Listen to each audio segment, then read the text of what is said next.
Kita lihat memang ini karena perambahan hutan, karena menambang emas secara ilegal. Tadi saya sudah sampaikan Pak Gub, ke Bupati agar ini dihentikan.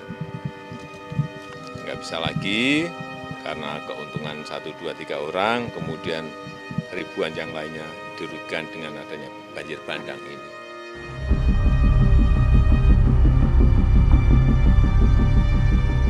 Sudah lama wilayah Gunung Halimun Salak menyimpan emas.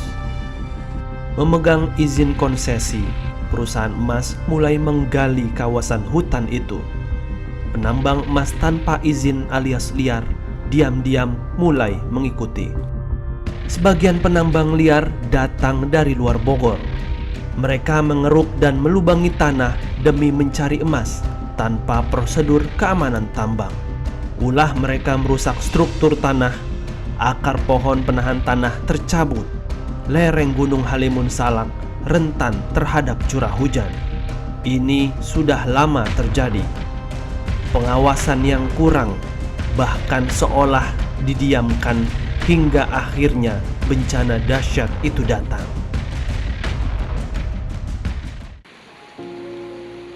Meluluh lantahkan pemukiman, material longsor menerjang apapun yang dilewatinya.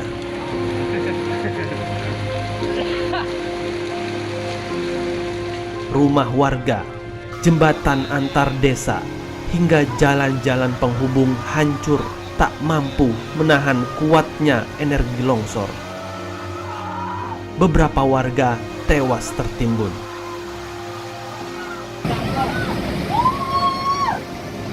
Astagfirullahaladzim.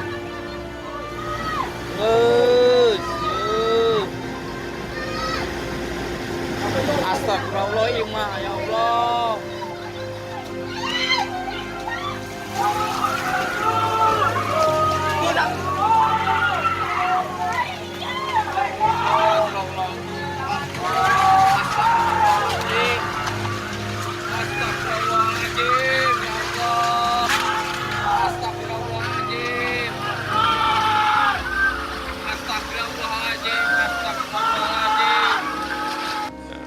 Kita lihat memang ini karena perambahan hutan, karena menambang emas secara ilegal. Tadi saya sudah sampaikan Pak Gub, ke Bupati agar ini.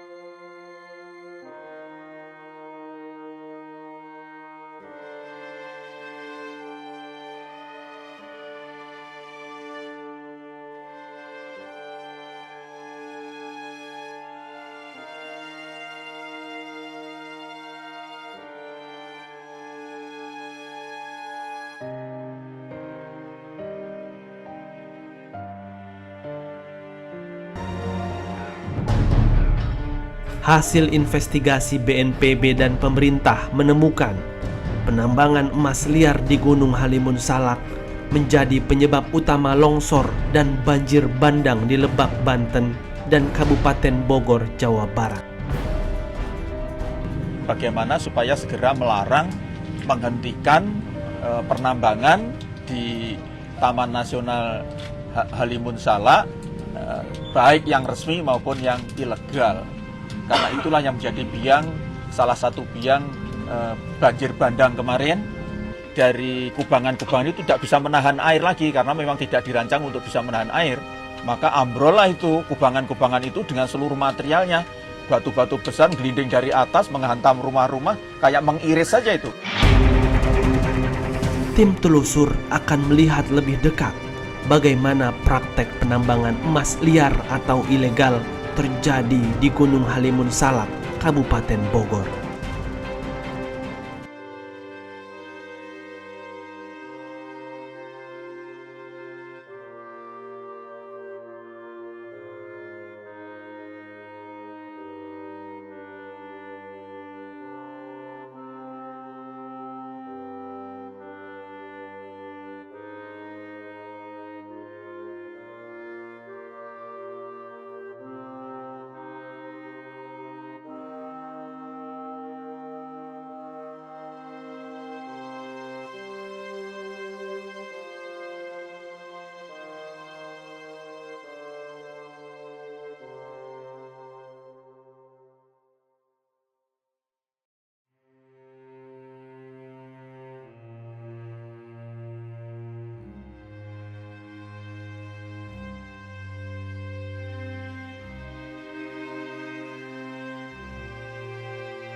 ada di 2 desa di Kecamatan Nanggung.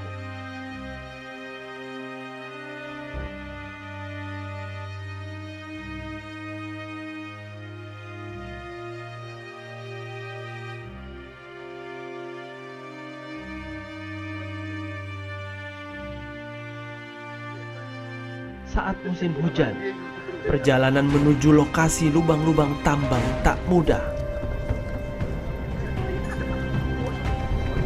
Tapi bagi penambang emas liar alias gurandil, hal ini sudah biasa. Hingga tim telusur menemukan lubang tambang emas ilegal pertama. Salah satu lubang yang berhasil ditemukan adalah lubang tambang emas seperti ini. Ini biasanya menjadi jalan masuk. Adapun titik penambangannya biasanya berada di dalam. Tak jauh dari lubang tambang pertama, tim kepolisian kemudian menemukan 2 lubang tambang lain yang lokasinya berdekatan. Di perjalanan berikutnya saya menemukan ada 2 lubang yang di atas sepertinya diduga lubang masih belum lama digali, dan yang di bawah sepertinya lubangnya sudah lama digali dan sudah mulai ditinggalkan. Sekarang dari kepolisian sudah mulai menutup kedua lubang tersebut.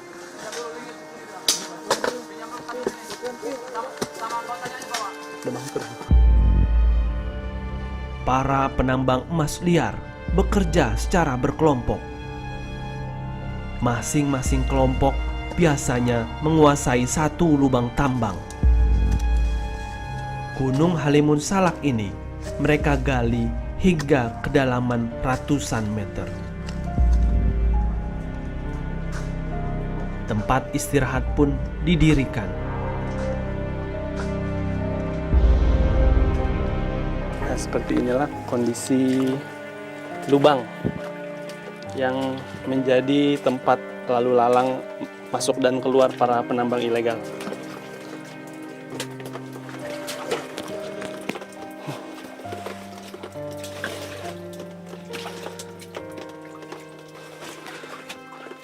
Kalau kita lihat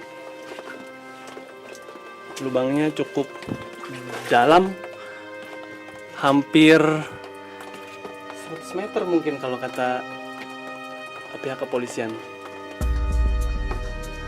Bagi penambang liar yang sudah lama beroperasi, lubang tambang emas mereka lengkapi dengan rel kereta khusus. Tujuannya untuk membantu mengeluarkan galian tanah dari perut bumi yang mengandung emas. Itu seperti apa sih biasanya modus cara kerja mereka tuh? Ini mereka gunakan tambang ini tambang konvensional, tapi dipakai rel kereta ini. Mereka mencuri dari tambang pemerintah yang ada, yaitu yang ada di sekitar sini, tambang yang dikelola oleh pemerintah. Mereka ambil di jalur ini kurang lebih masuk lebih dari 100 meter. 100 meter? Ya. Oke. Ini mereka ambil di tengah dan mereka umpan di sini. Jadi salah satu modus yang digunakan, salah satu boleh dibilang ini tambang ini termasuk yang paling lengkap nih, karena pakai kereta segala pakai kereta. Oke. Diperkirakan ada berapa orang pelakunya? Para pekerja ini bisa sampai 10-20 orang ini. Paling sedikit 10 orang. Oke, ada listrik juga tuh ya Pak ya? Ada listrik yang mereka ambil pakai genset ini. Ada kabelnya. Gensetnya mereka sembunyikan di tengah-tengah semak-semak sana. Mereka bisa ngecas handphone dan sebagainya. Disinilah tempat mereka hidup sehari-hari dan cukup bertahan lama.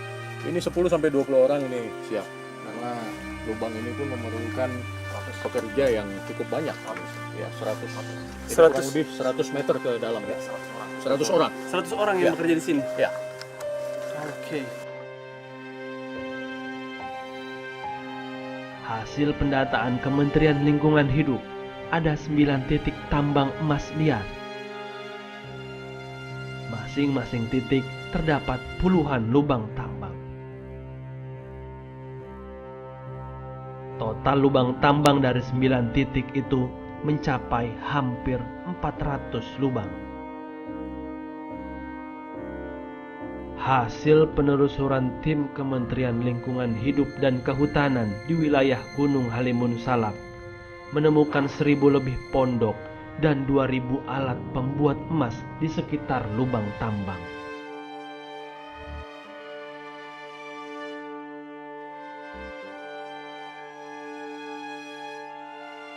Selain aktivitas tambang ilegal, konversi lahan menjadi perkebunan dan pemukiman di hulu Kabupaten Bogor juga turut memicu bencana longsor hingga ke kabupaten tetangga.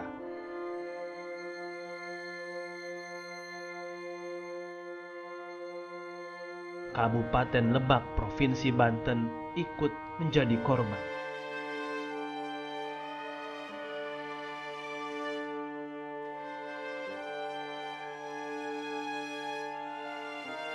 Ini satu das, ini lebak nih, ini yang daerah lebak tadi. Jadi ini hulunya, dia mengalir ke sini tuh aliran airnya. Jadi sebenarnya hulunya sendiri pun sudah rusak. Nah ini rusak mengalir ke bawah, ya jadi kayak semacam double kerusakan begitu lah.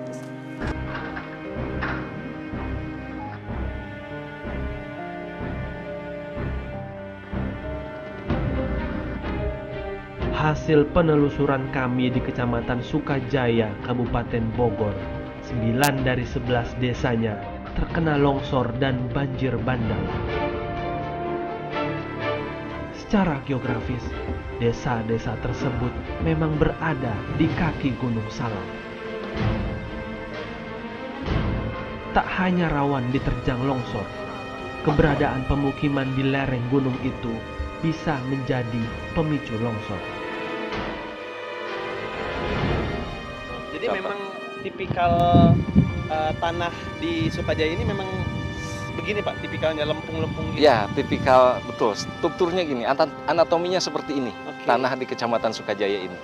Ini dulunya tanah perkebunan, hutan produktif, kebun teh dulunya.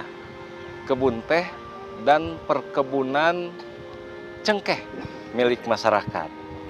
Gitu, dulunya ya, jadi hutan produktif.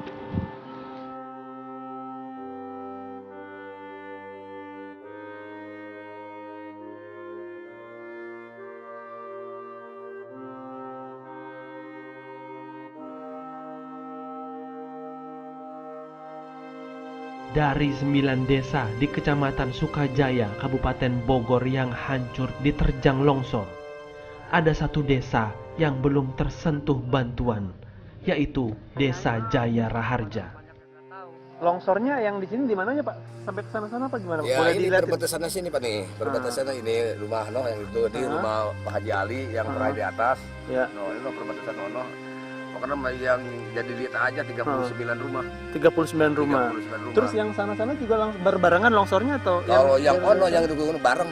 Bareng hari itu juga. Hari itu juga, tapi jamnya beda. Jam hampir sama. Hampir sama. Hampir sama.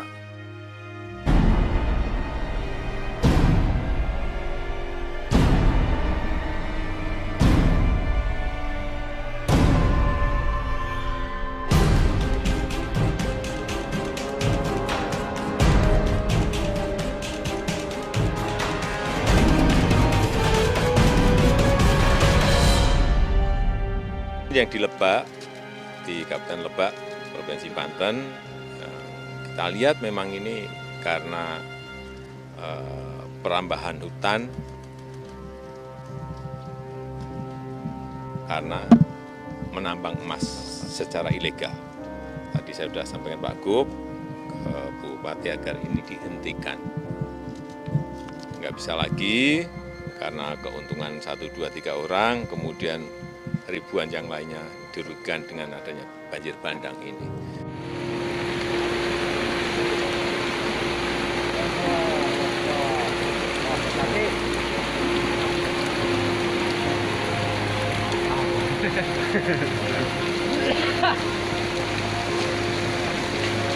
Ya, enak. Jadi pinu tadi yo.